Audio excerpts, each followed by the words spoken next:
ഞാനിപ്പോൾ നിൽക്കുന്നത് വടകരയിലെ പ്രസിദ്ധമായ ലോകനാർക്കാവ് ക്ഷേത്രത്തിൻ്റെ മുൻപിലാണ്. വടകര ടൗണിൽ നിന്നും ഏതാണ്ട് 5 കിലോമീറ്റർ അകലെ ഗവൺമെൻറ് ആശുപത്രി റോഡ് വഴി പോകുമ്പോഴാണ് അതിപുരാതനമായ ഒരു ദേവീക്ഷേത്രമായ ലോകനാർക്കാവ് ഭഗവതി ക്ഷേത്രം. ഞാനിപ്പോൾ നിൽക്കുന്നത് ക്ഷേത്ര വഴിപാട് കൗണ്ടറിൻ്റെ മുൻപിലാണ്. ഇനി നമുക്ക് ഈ ക്ഷേത്ര പരിസരം ഒന്ന് ചുറ്റിക്കാണാം.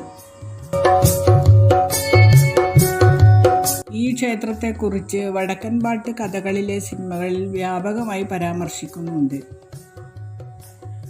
അതുകൊണ്ട് തന്നെ കേരളീയർക്ക് ഈ ക്ഷേത്രം തച്ചോളി കുടുംബത്തിൻ്റെയും കടത്തനാട് രാജവംശത്തിൻ്റെയും കുടുംബക്ഷേത്രം എന്ന ധാരണ ഉണ്ടായിട്ടുണ്ട്. എന്നാൽ ക്ഷേത്രോൽപത്തിയെക്കുറിച്ച് ചരിത്രപരമായി പരിശോധിച്ചാൽ ക്ഷേത്രം ഉൽപ്പത്തി ഏതാണ്ട് 1300 വർഷം മുമ്പാണ് എന്ന് മനസ്സിലാക്കാം. 1300 വർഷം മുമ്പ് വടക്കേ ഇന്ത്യയിൽ നിന്നും വ്യാപാര ആവശ്യങ്ങൾക്കായി വന്ന 500 പേർ അടങ്ങുന്ന ഒരു സംഘം ആദ്യം കൊല്ലത്തും തുടർന്ന് കൊടുങ്ങല്ലൂരും പിന്നീട് വടകരയിൽ പുതുപ്പണ താമസമാക്കി എന്നാണ് ചരിത്രം. ഇവരുടെ ആവശ്യങ്ങൾക്കായി ഒരു ക്ഷേത്രം പണിയാൻ അവർ തീരുമാനിച്ചു. അതിനായി അവർ പായംകുറ്റി മലക്കടുത്ത് ഇപ്പോൾ ക്ഷേത്രം സ്ഥിതി ചെയ്യുന്ന സ്ഥലം തിരഞ്ഞെടുത്ത് ക്ഷേത്ര നിർമ്മാണം നടത്തി. ക്ഷേത്രപരിപാലനം വ്യാപാര തിരക്കുകൾ കാരണം അവർ ഒരു മൂസതിനെ ഏൽപ്പിച്ചു. വർഷങ്ങൾക്ക് ശേഷം വാർദ്ധക്യം കാരണം തുടർന്ന് നടത്തിക്കൊണ്ടുപോകാൻ കഴിയില്ലെന്ന് ക്ഷേത്രം നിർമ്മിച്ച വ്യാപാരികളെ അറിയിച്ചു. കൂടാതെ ക്ഷേത്ര നടത്തിപ്പിന് സന്നദ്ധരാണ് എന്ന് കടത്തനാട് രാജവംശം അധികാരികൾ അറിയിച്ച വിവരവും വ്യാപാരികളെ ധരിപ്പിച്ചു. വ്യാപാരികൾ ഇത് അംഗീകരിക്കുകയും തുടർന്ന് ക്ഷേത്രഭരണം രാജവംശത്തിന് കീഴിലാവുകയും ചെയ്തു. നമുക്കിനി ലോകനാർക്കാവിൽ സ്ഥിതി ചെയ്യുന്ന ശിവക്ഷേത്രത്തിലേക്ക് പോകാം.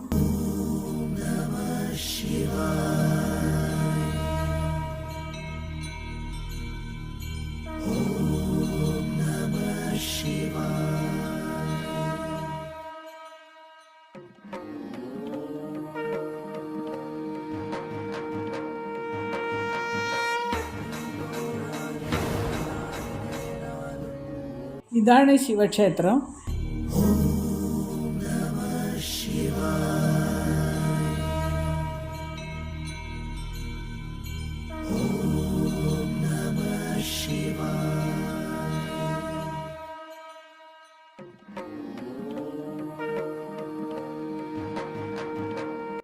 ഈ ക്ഷേത്രത്തിന് സമീപത്ത് തന്നെ ഒരു വിഷ്ണു ക്ഷേത്രവും ഉണ്ട്.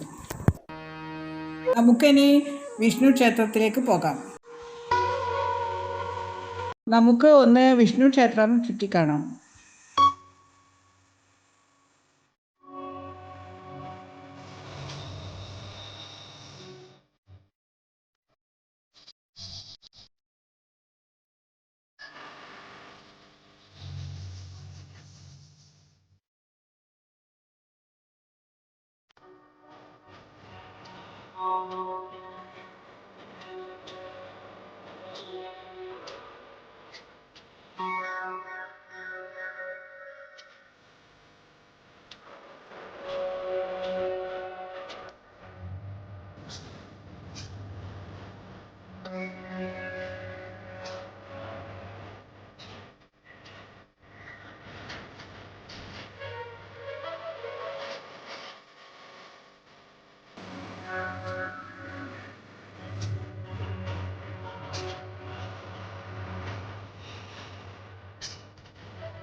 ഇപ്പോൾ നിങ്ങൾ കാണുന്നത് ദേവീക്ഷേത്രത്തിൻ്റെ മുൻപിലുള്ള സ്വർണം പൂശിയ കൊടിമരമാണ്.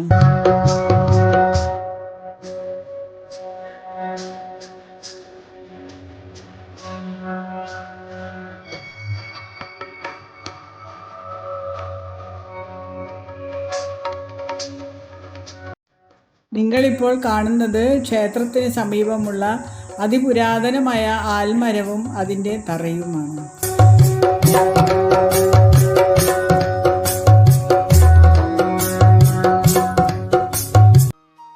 നമുക്ക് ഇനി ക്ഷേത്രത്തിൻ്റെ പിൻവശത്തുള്ള ഗണപതി വിഗ്രഹത്തിൻ്റെ അടുത്തേക്ക് പോകാം.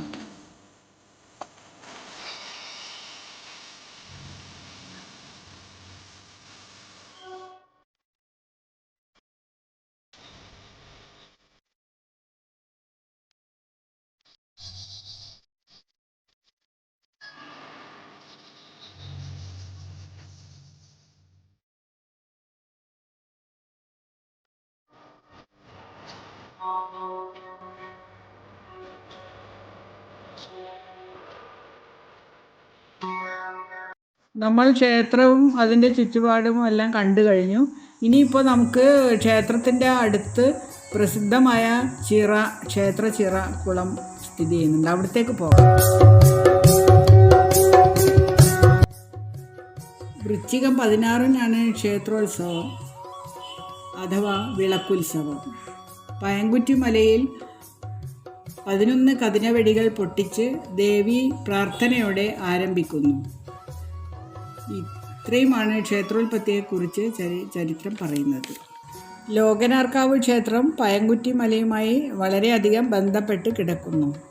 പയങ്കുറ്റി മലയുടെ വീഡിയോ ലിങ്ക് താഴെ ഡിസ്ക്രിപ്ഷൻ ബോക്സിൽ കൊടുത്തിട്ടുണ്ട്. പയങ്കുറ്റി മല ഇതുവരെ കാണാത്തവർ അത് കാണുക. ഈ വീഡിയോ ഇഷ്ടപ്പെട്ടെങ്കിൽ നിങ്ങൾ തീർച്ചയായും ലൈക്ക് ചെയ്യാൻ മറക്കരുത്. നിങ്ങളുടെ അഭിപ്രായങ്ങളും നിർദ്ദേശങ്ങളും താഴെയുള്ള കമൻറ്റ് ബോക്സിൽ കൊടുക്കാൻ ഞാൻ താൽപ്പര്യപ്പെടുന്നു. നിങ്ങളുടെ സുഹൃത്തുക്കൾക്കും കുടുംബാംഗങ്ങൾക്കും ഈ വീഡിയോ ഷെയർ ചെയ്യാൻ മറക്കരുത്. ഈ ചാനൽ ഇതുവരെ സബ്സ്ക്രൈബ് ചെയ്യാത്തവർ പുതിയ വീഡിയോകൾക്ക് വേണ്ടി സബ്സ്ക്രൈബ് ചെയ്യുക. നമുക്ക് മറ്റൊരു വീഡിയോയിലൂടെ വീണ്ടും കാണാം. അതുവരെ നന്ദി, നമസ്കാരം.